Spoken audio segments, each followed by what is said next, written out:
దయచేసి రేపు మళ్ళీ రాస్తారు.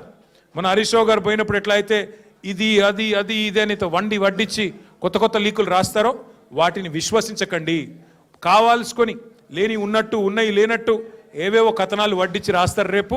దయచేసి అది కూడా సెలెక్టివ్గా రాస్తారు. కొన్ని మీడియా సంస్థలకే ఇస్తారు, ఎవరికి ఇవ్వాలో వాళ్ళకే ఇస్తారు, వాళ్ళ అస్మదీయులకే ఇస్తారు.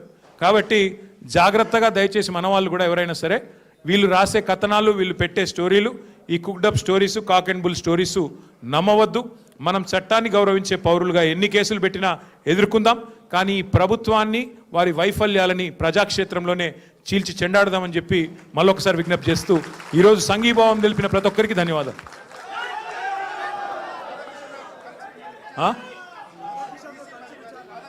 ఇగో మీడియా కథనాల్లో ఎన్ని వాస్తవాలు ఉంటాయంటే ఇగో క్లాసిక్ ఎగ్జాంపుల్. ఆయన ఎవరినో కూర్చోబెట్టి నాతో కలిపి విచారించినట్టు. ఆయన ఎవరు రాని కూడా రాలేదు, మీరు చెప్పేట ఆయన ఆడ లేని కూడా లేడు, ఎవరిని కూర్చోబెట్టలే. గదే అంటున్నా, ఎవరు మనిషి లేడు ఆడెవరు లేడు. మరి అందుకే అంటున్నా, మీరు మీడియా వాళ్ళు కూడా చూసుకోవాలి. ఎవరితోనో కలిసి కూర్చోబెట్టి నన్ను విచారించినట.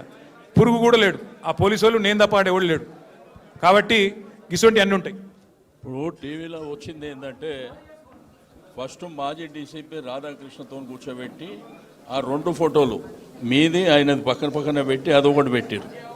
ఆయనది అయిపోయింది ఆఫ్టర్నూన్ 2 తర్వాత. అంటే ప్రభాకర్ రావుని పిలిపించి మళ్ళీ ప్రభాకర్ రావుని మీరు కూర్చోబెట్టి అక్కడ తారక రామారావు తప్ప ఏ రావు లేడు, నేను ఒక్కడనే ఉన్నా తప్ప ఎవడు లేడు.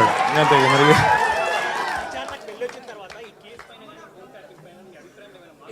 మా అభిప్రాయంలో మార్పు వచ్చింది. మార్పు ఏంటంటే ఇవాళ మంత్రుల ఫోన్లు ట్యాప్ అవుతున్నాయి, మా ఫోన్లు ట్యాప్ అవుతున్నాయి పక్కా అని చెప్పి నిజమని తెలిపోయింది అంతే.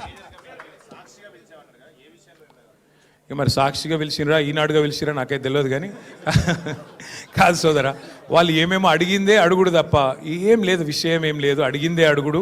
ఏదో మ్యానుఫ్యాక్చర్డ్ ఒక స్టోరీ మ్యానుఫ్యాక్చర్ చేసి దాన్ని కష్టపడి నిజమని వాళ్ళు ప్రజల్ని భ్రమింపజేసే ప్రయత్నంలో, వాళ్ళ వైఫల్యాల నుంచి ప్రజల దృష్టి మరల్చే ప్రయత్నంలో చాలా బలంగా పోలీస్ వ్యవస్థ రేవంత్ రెడ్డి గారిని కాపాడే ప్రయత్నం చేస్తుంది.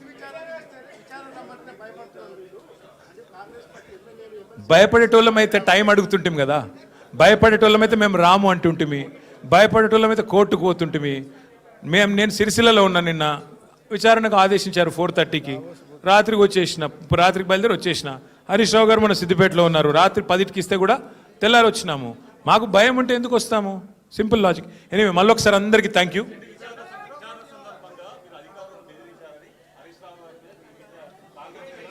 నేను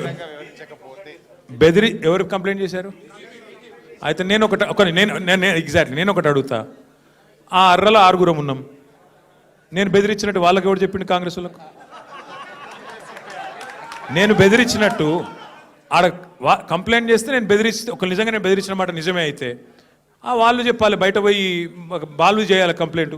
కాంగ్రెస్ వాళ్ళకి ఎవరు తెలిసింది? ఎట్లా తెలిసింది? అంటే ఎంత లోపభూయిష్టంగా, ఎంత లీకుల ఆధారంగా, ఎంత కలిసికట్టుగా ఈ వ్యవహారం జరుగుతుందో, ఎంత పేకల మేడలాగా ఈ వ్యవహారం కుప్పగొలబోతుందో దాన్ని బట్టి మీకు అర్థం కావాలి.